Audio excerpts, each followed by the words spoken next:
All right, hello and welcome to this video where I'm going to talk about demand. This is chapter 7 of IGCSE economics. And let's just go directly into it without wasting much time.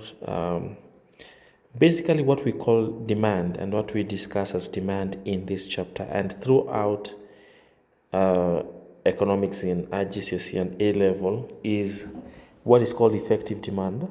And effective demand basically refers to the willingness and ability to buy a product.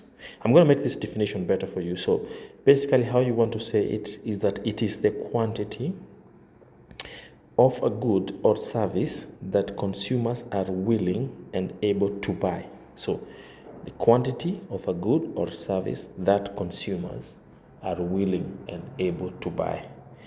So at the price, at the market price over time. So that would be what is called demand, the demand we're talking about in this chapter. Well, we have two types of demand. We have what is called individual demand and market demand. Well, there's many types of demand, but I just want to differentiate between these two for now. Individual demand is the quantity of a product a single person is willing and able to purchase at different prices. And market demand represents the total demand from all the potential buyers in the market.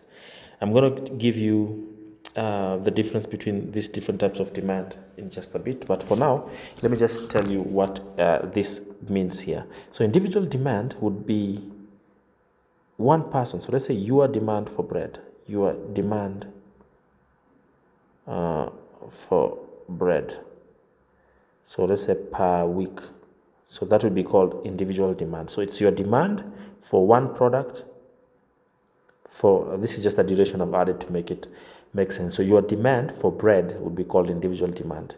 Now, market demand, on the other hand, if you were to differentiate these two, so market demand would be, let's say you live in London. So London's demand for bread per week. So the demand for bread for everyone in London in 1 week, that would be called market demand. So it's a demand basically for one product in one market. That would be called market demand. And individual demand would be the demand of one person for one product. Make sure you pay attention to that so that when you come to look at the other different types of demand, you're able to differentiate between that individual demand and market demand. Right. So let's move on to visualizing demand. There's something we call a demand schedule. And basically this is a table that's going to show you different quantities and different prices. And it's going to show you how much a consumer is willing and able to buy at a different price, of course, over time. And it is from this demand schedule that we get the demand curve. So we get the demand curve from the demand schedule. I just got this one online just to show you this. So for example, this is the quantity of something demanded per month, and this is the price. So at $15, we are demanding one item. At $12, we're demanding two. So two items are being demanded. At $9, three, $6, $5, and $3. They're demanding 7 items. And so this is called a demand schedule. So this is the demand schedule. It's basically this table here. It's called a demand schedule. And it's from this table that we come up with this, which is called the demand curve. So this is called the demand curve. Demand curve. So this is going to be called the demand curve. Slopes. It's a negative slope. So the demand curve is a negative slope. Slopes from left to right. And as you can see, we just plotted when the price is 15, quantity demanded is 1. When the price is 12, quantity demanded is 2. So all the way to when the price is 7, quantity demanded is 3. So this is the demand curve. It slopes from left to right. It's a negative slope. Right. Now, this is very important for us to look at the next section, which is called movement along the demand curve. And so the movement along the demand curve is going to be divided into two sections. One of them is going to be called extension, and another one is going to be called a contraction. I'm going to show you what that means here. And basically, if I'm going to just draw a simple demand curve here, again, remember here you have price. I'm just going to write P, and there you have quantity, so I'm going to write Q. And this is your demand curve sloping from left to right. Usually it's we like to use a straight line in on a demand curve for IGCSE economics. I'm going to choose a point here, then I'm going to put some dots, and I'm going to just show you something there, and I'm going to call this point A here. So I'm going to call this point A. Right, now if we are at point A, it means this is the price. This is the price. So I'm going to write P here.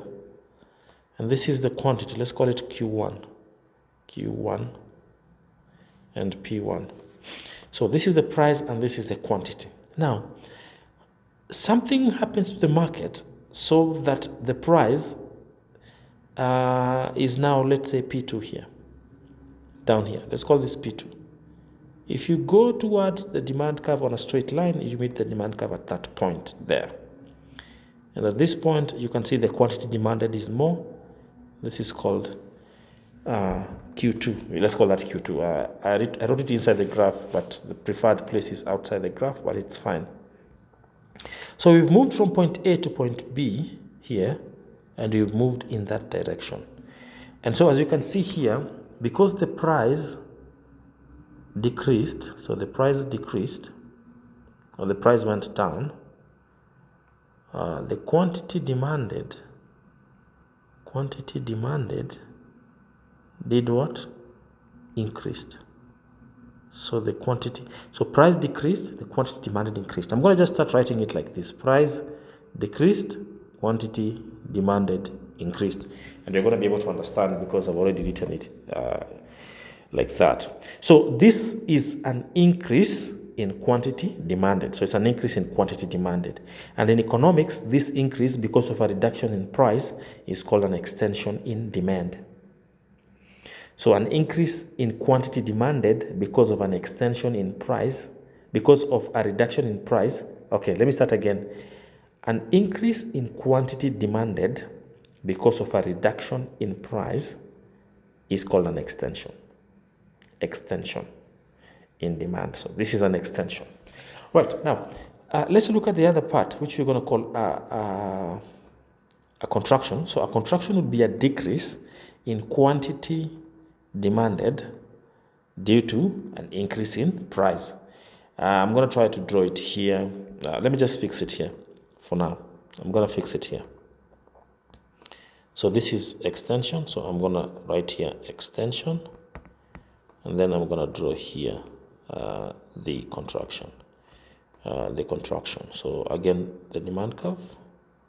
This is quantity and this is price. And if we pick a point here and we go all the way to the demand, to the price and quantity. So this is Q1, this is P1. And let's say the price now increases to P2 here. So that now we are there, and at this quantity Q2. And if you call this A and this B so that the quantity is moving backwards. This, my friends, is called a contraction in demand. So basically the contraction, the price, so there is a decrease in quantity demanded due to an increase in price or a rise in price. So the price is increasing, so price goes up and quantity demanded goes down. So this is called a contraction. So a contraction in demand is this, and this is an extension in demand. So this here is an extension in demand, and this is a contraction in demand. And both of them are only caused by price, a change in price. Change in price will cause either a contraction or an extension. All right. Now, another thing that we want to talk about in this section is what is called the shift of the demand curve. Now, the demand curve, an extension and a contraction will cause what is called a movement on the demand curve, movement along the demand curve, a movement along the demand curve. So the extension and the contraction are movements along the demand curve. But a shift, on the other hand, is going to occur And this, we call it an increase in demand. So this is your price, and this is your quantity, and this is the original demand curve. The demand curve is going to shift to that point. So let's call this D1. So the demand curve was originally here, and then it shifts to the right, and shifts to the right. Sorry, I'm just going to go back there. So the demand curve shifts to the right, and also we can also have a situation where the demand curve does what? Shifts to the left. So it can shift to the right or shift to the left. And we're going to find out why the demand curve may shift to the right or shift to the left. Now, we have said in the previous section that a movement along a demand curve can only be caused by a change in price.